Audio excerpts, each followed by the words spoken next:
வணக்கம். நான் ஸ்ரீரங்கம் ரவி உங்களோட பேசிகிட்டு இருக்கேன். இது செப்டம்பர் மாதத்திற்கான நிகழ்ச்சி. மீனராசி மீனராசி நேயர்களை பொறுத்தவரையில் இந்த ஒரு காலகட்டத்தை நம்ம எடுத்து பார்த்தோம்னா ஜென்ம சனி நடக்கிறது. எப்போவுமே சனியில் கொஞ்சம் கடுமையான ஒரு போக்கு அப்படின்னா அது ஜென்ம சனி, அஷ்டம சனின்னு நான் சொல்வேன். அப்போ ஜென்ம சனி உங்களுக்கு நடக்கிறது. அப்போ ஜென்ம சனி என்ன செய்கிறார்? 3ஆம் இடம், 7ஆம் இடம், 10ஆம் இடம்.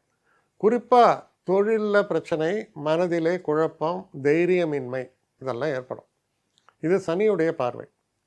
அதே நேரத்தில் குரு 4ஆம் இடத்திலிருந்து 10ஆம் இடத்தை பார்ப்பதால் செய்கிற செயல்களில் நல்ல ஒரு அதிர்ஷ்ட வாய்ப்பு, மற்றவர்களுடைய நம்பிக்கையை பெறக்கூடிய அளவில் சிறப்பான செயல்பாடுகளும் உங்களுக்கு உதவிகரமாக இருக்கிறதால சனி 10ஆம் இடத்தை பார்த்தாலும் குருவும் 10ஆம் இடத்தை பார்ப்பது மிக சிறப்பு. அதனால் பிரச்சனைகள் ஏற்படாது தொழிலில்.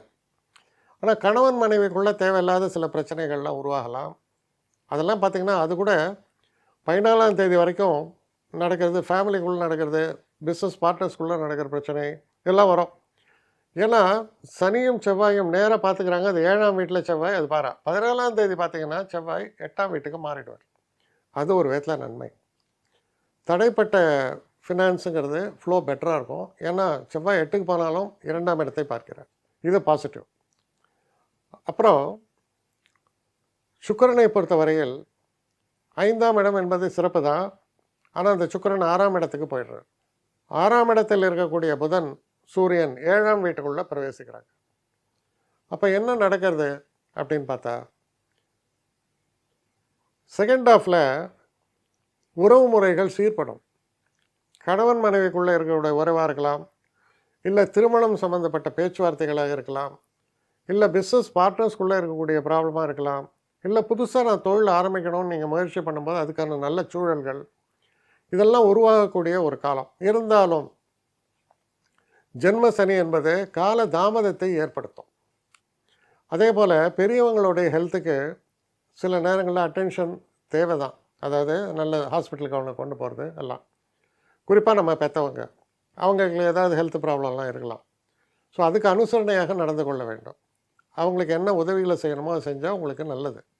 ஸோ இந்த ஒரு விஷயங்கள்லாம் நீங்கள் கொஞ்சம் கவனமாக செயல்படும் போது இந்த மாதத்தில் சில தொல்லைகள் இருந்தாலும் சில நன்மைகளும் நிச்சயமாக ஏற்படும். குறிப்பாக 15 தேதிக்கு அப்புறம். அதனால் ஒரு ரிலீஃபை கொடுக்கக்கூடிய ஒரு மாதமாக இருக்குது.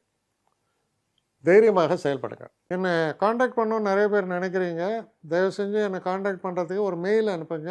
srirangamravi1@gmail.com. இது ஸ்க்ரீனில் பார்க்கலாம். இது அப்பியர் ஆகும்.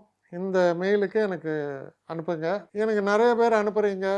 நான் ஒருத்தன் தான் அதை பார்க்குறேன், செய்கிறேன். ஏன்னா இது வேகமாக செய்யலாம் முடியாது. ஒரு நாளைக்கு ஒரு 3 பேர் பார்ப்போம், 4 பேர் பார்க்குறோம். அதனால் கொஞ்சம் டிலே ஆகுது. கட்டண சேவை தான். இந்த கட்டணத்தை செலுத்திய பின்பும் கிட்டத்தட்ட ஒரு 5-6 நாள் ஆகும். சில பேர் நினைக்கலாம் கட்டணத்தை செலுத்தின உடனே அடுத்த நாளே பார்க்கணுன்ட்டு. அப்படி என்னால் முடியல. கொஞ்சம் பொறுமையும் நிதானமும் தேவையும் இருப்பவர்கள் நிச்சயமாக காண்டாக்ட் பண்ணுங்கள். என்னுடைய பெஸ்ட்டு சர்வீஸு உங்களுக்கு கண்டிப்பாக உண்டு. வணக்கம்.